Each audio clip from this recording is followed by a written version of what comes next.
एचजीपीसी के general secretary Gurbachan Singh Grewal इस समय TV9 भारतवर्ष के साथ मौजूद हैं। कल आपने वीडियो देखी होगी अमृतपाल की, आपको लगता है कि उसको सरेंडर करना चाहिए जल्द से जल्द? देखो, ये उनका अपना फैसला है।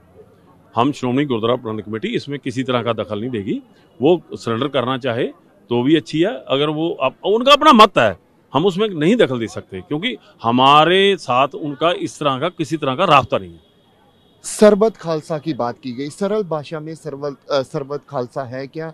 और अमृतपाल वीडियो जो सोशल मीडिया पर अपलोड हुई थी उसमें वो कहता है कि सरबत खालसा बुलाई जाए। देखो, सरबत खालसा एक सिख कौम का अपने में बहुत बड़ा इवेंट है। सरबत खालसा की पुरातन परंपरा है।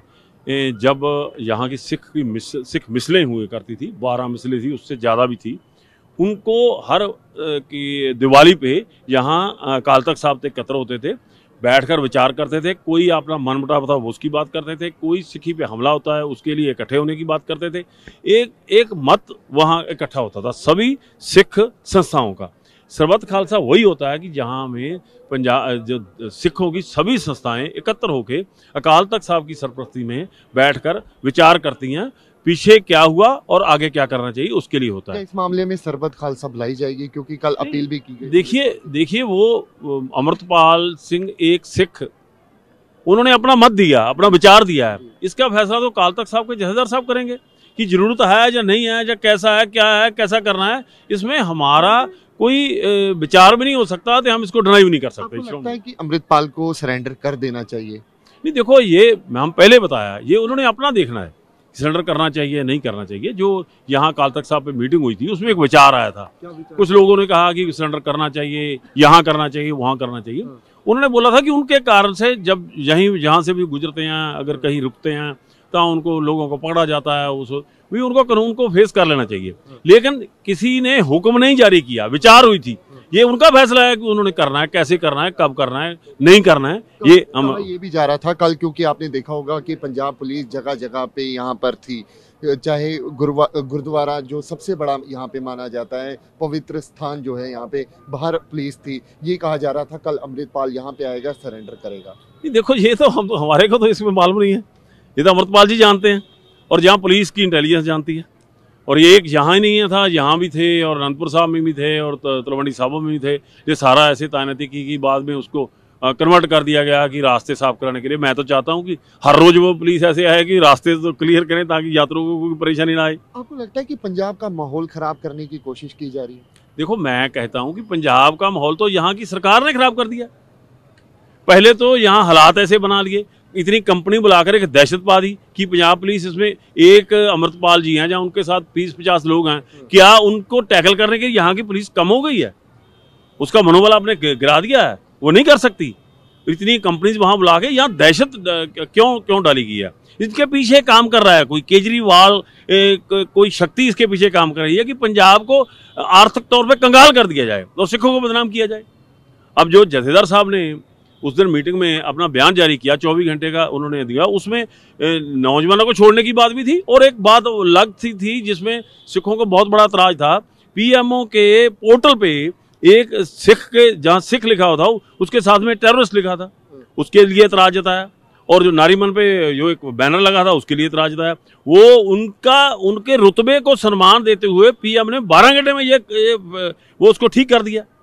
तो इसका मतलब जी पंजाब के जो मुख्यमंत्री हैं उनको अहमियत नहीं पता है जथेदार साहब की, जहाँ जो उन्होंने किया है उसको समझ नहीं पा रहे। इसका मतलब कोई ना कोई शक्ति पीछे से ऐसा काम कर रही है जो जथेदार साहब को आप चैलेंज कर रहे हो, उनका जो मैसेज है वो उसको हटवाने की बात कर रहे हो। आपको लगता है कि पंजाब सरकार जो है वो उस तरीके से काम नहीं कर पाई? बिल्कुल नहीं कर पाई। इतना बड़ा बहुमत है इनके पास, कोई किसी तरह का चैलेंज ही नहीं है। तो इनका काम तो वही जथेदार साहब ने बोला है ना कि भगवंत मान जी, आप मेरे को बताने की बात छोड़ो, मैं तो सिखों का नुमाइंदा हूं, आप पंजाब को संभालिए, पंजाब संभालने की जिम्मेदारी लोगों ने आपको दी है।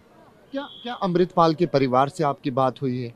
देखो, जो जथेदार साहब ने हमारे को हुक्म जारी किया है कि जितने लोग जहाँ पकड़े गए थे, चाहे वो अब छोड़ दिए गए हैं कुछ लोग लड़के, उनके भी परिवार को हमने बोला था कि किसी तरह की कोई कानूनी सहायता की जरूरत है। हमारा एक पैनल बना हुआ है श्रोमणी कमेटी का, वो बात करेंगे आपसे। उन्होंने की है बहुत लोगों से, और जो लोगों को पकड़कर डिब्रूगढ़ भेज दिया जहाँ कोई बड़े हैं, उनके लिए कानूनी सहायता के लिए सभी से संपर्क कर रहे हैं। इसलिए अमृतपाल जी के परिवार से भी हमने संपर्क किया है। आगे देखते हैं उनको हमारी क्या जरूरत पड़ती है, हम हाजिर हैं। पंजाब की शांति के लिए लोगों को क्या अपील करना चाहेंगे? साथ में क्या अमृतपाल को आप अपील करेंगे कि आप सरेंडर करें? देखो, मैं अमृतपाल जी को सरेंडर करने की अपील नहीं करूंगा। वो उनका अपना मत है, वो करें या ना करें, कैसे करें वो उनका है। लेकिन जो जथेदार साहब ने पिछले समय में जो रोल अदा किया है, हम सबको उनके धन्यवादी होना चाहिए कि उन्होंने पंजाब के इस ऐसे हालातों में पंजाब को बचाया है। सिखों के अंदर एक जो लावा था, उनको कंट्रोल में किया है और उनको समझाया कि जो लोग यहाँ पंजाब को बदनाम करना चाहते, सिखों को बदनाम करना चाहते हैं, पंजाब को आर्थिक तौर पर कमजोर करना चाहते हैं, एक साजिश तहत उनको काउंटर हम एक वहीर के तरफ से करेंगे, ताकि इसको लोकतंत्र बोलते हैं। एक आखिरी सवाल, आपको लगता है कि पंजाब की जो सरकार है या पुलिस है, इतनी फोर्स है, वो अभी तक अमृतपाल को गिरफ्तार नहीं कर पाई? आपको लगता है कि जो पूरा माहौल है वो सरकार के हाथ से निकल गया? देखो, दिखाई तो यही दे रहा है ना, क्योंकि कितनी बार आते हैं वो निकल जाते हैं, ठीक है ना। ये उनके सारे लोग तो साथ में पकड़े गए, लेकिन वो नहीं पकड़े गए। इसमें हम क्या कह सकते हैं? अभी इन्होंने बोला था कि 80,000 लोग हमने तैनात कर दिए। कल हम होशियारपुर में 700 लोग हैं, अब यहाँ पर इतना फोर्सेस लगी हुई हैं।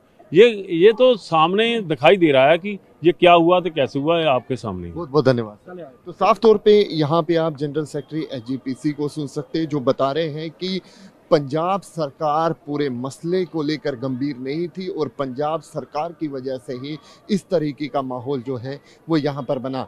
कैमरा पर्सन अनुदीप शर्मा के साथ अंकित भट्ट, TV9।